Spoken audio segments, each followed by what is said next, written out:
दिल्ली के मुख्यमंत्री और आम आदमी पार्टी के राष्ट्रीय संयोजक अरविंद केजरीवाल जी की ओर से और अपनी पार्टी की ओर से उनके दुखद निधन पर, इस दुर्भाग्यपूर्ण मृत्यु पर अपनी श्रद्धा सुमन हम लोगों ने अर्पित की, श्रद्धांजलि अर्पित की। ईश्वर से प्रार्थना की कि उनके पुण्य आत्मा को अपने चरणों में स्थान दे। लेकिन जो कुछ भी जानकारी मिली वो दिल दहला देने वाली है।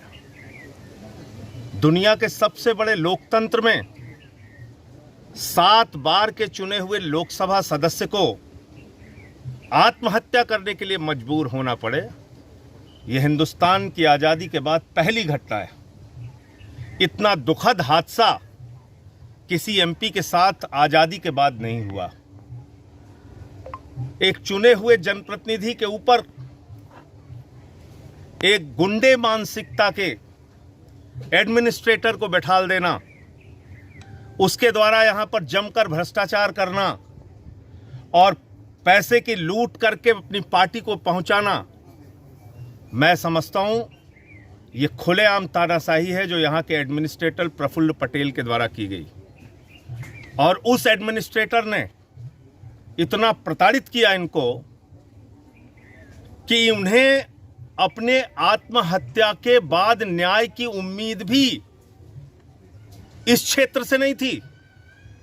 मुंबई में जाके उन्होंने आत्महत्या की कि कम से कम मेरी मृत्यु के कारण की जांच तो निष्पक्ष तरीके से हो सके।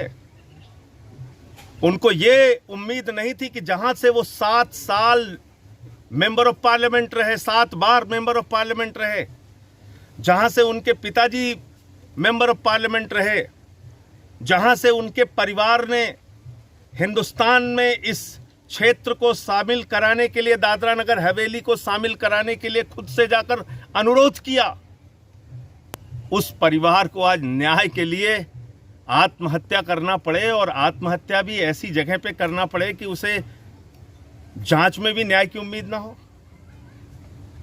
इससे ज्यादा तानाशाही का कोई दूसरा उदाहरण नहीं हो सकता।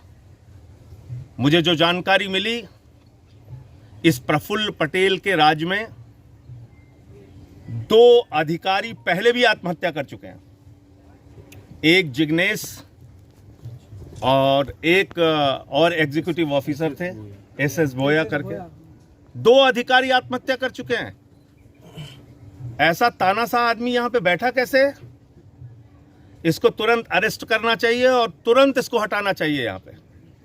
अगर इस क्षेत्र में शांति चाहती है सरकार, अगर इस क्षेत्र में अमन चैन चाहती है सरकार, अगर दादरा नगर हवेली को भ्रष्टाचार से मुक्त चाहती है, तो 1 मिनट के अंदर यहां के एडमिनिस्ट्रेटर प्रफुल्ल पटेल को हटाया जाना चाहिए और इसकी गिरफ्तारी होनी चाहिए कि इसने किस तरीके से प्रताड़ित किया मोहन डेलकर जी को उनकी आत्महत्या करनी पड़ी।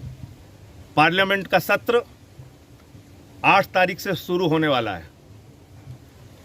अभी उनके पुत्र अभिनव जी से बात हुई, सभी सांसदों को उनके द्वारा पत्र लिखा जाएगा, ऐसा उन्होंने बताया। और ये एक सांसद के दुखद मृत्यु का मामला है, आत्महत्या का मामला है। पार्लियामेंट 8 तारीख से चल रही है। आम आदमी पार्टी की ओर से पूरी मजबूती से इनकी आवाज को, इनके परिवार की पीड़ा को मैं पार्लियामेंट के अंदर उठाऊंगा और जो लोग भी इसमें दोषी हैं, जिनके नाम उनके सुसाइड नोट में हैं, उनकी तत्काल गिरफ्तारी होनी चाहिए। और अगर ये शख्स यहां पर बैठा रहा प्रफुल्ल पटेल, तो निष्पक्ष जांच नहीं हो सकती। इसको तो तुरंत गिरफ्तार करके यहां से हटा के इसको गिरफ्तार करना चाहिए। और इसने जितने भ्रष्टाचार पिछले 4-4.5 साल के अंदर किए हैं, इसकी सारी जांच होनी चाहिए। ऐसा बेईमान आदमी यहां पे बैठा हुआ है, किसी के घर तोड़वा देता है, किसी के स्कूल तोड़वा देता है, किसी के कॉलेज तोड़वा देता है।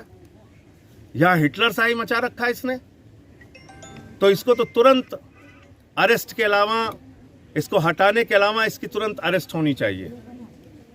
इसके साथ साथ हमारी पूरी पार्टी, गुजरात इकाई और यहाँ की इकाई हम लोग आने वाले दिनों में जरूरत पड़ी तो इसके लिए एक बड़ा आंदोलन भी करेंगे। हमारे साथ गुजरात के प्रदेश अध्यक्ष गोपाल इटालिया जी में, हमारे महामंत्री मनोज जी भी हैं, और हम सब लोग इस मामले में भाजपा को बेनकाब करेंगे, उनको छोड़ेंगे नहीं। एक आदमी अगर अपनी लोकप्रियता के कारण निर्दलीय जीत जाए तो उसके निर्दलीय जीतने का, इंडिपेंडेंट जीतने का इतनी बड़ी सजा आप उसको दोगे? उसको काम ही नहीं करने दोगे? फिर एक चुने हुए व्यक्ति का क्या मतलब है? फिर लोकतांत्रिक मूल्यों का क्या मतलब है? दुनिया के सबसे बड़े लोकतंत्र के अंदर एक चुना हुआ जनप्रतिनिधि, एक सांसद कोई मतलब नहीं रखता, उसके ऊपर एक गैर चुना हुआ व्यक्ति, एक पॉलिटिकल व्यक्ति, एक पार्टी से जुड़ा हुआ व्यक्ति, उसका सबसे ज्यादा महत्व है।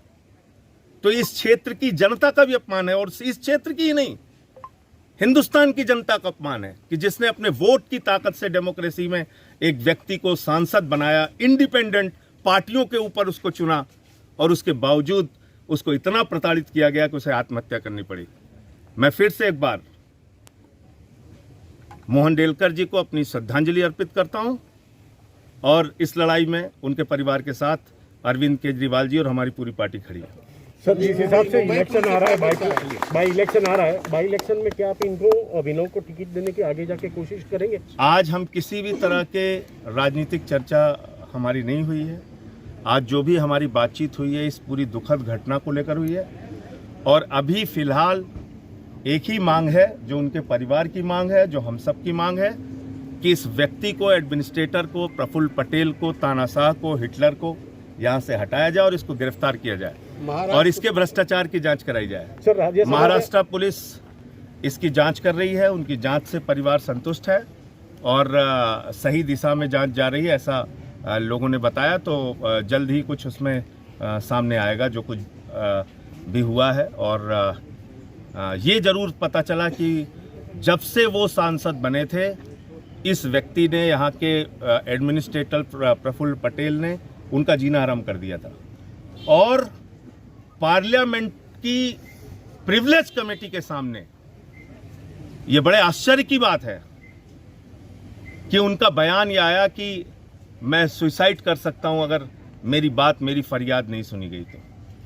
अब देश के सर्वोच्च सदन की प्रिविलेज कमेटी, विशेषाधिकार की कमेटी, उस समिति के सामने बयान एक चुने हुए सांसद का कि मैं सुसाइड करने के लिए मजबूर हूं, और उसके बावजूद उसका संज्ञान नहीं लिया गया। और आज ये दुखद दिन उनके परिवार को और इस क्षेत्र के लोगों को देखना पड़ रहा है।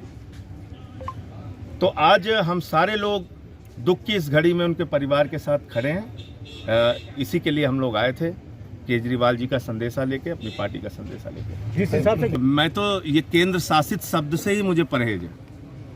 जब हिंदुस्तान 1947 को आजाद हो गया तो केंद्र शासित क्या है? पूरे देश में लोकतंत्र है, दुनिया का सबसे बड़ा लोकतंत्र है भारत।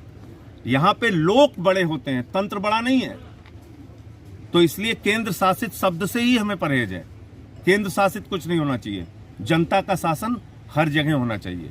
और इस क्षेत्र में भी हमारी गतिविधियां आने वाले दिनों में और तेजी के साथ बढ़ेंगी। Thank you. खबरों में बने रहने के लिए K29 को सब्सक्राइब कीजिए और बेल आइकन दबाइए।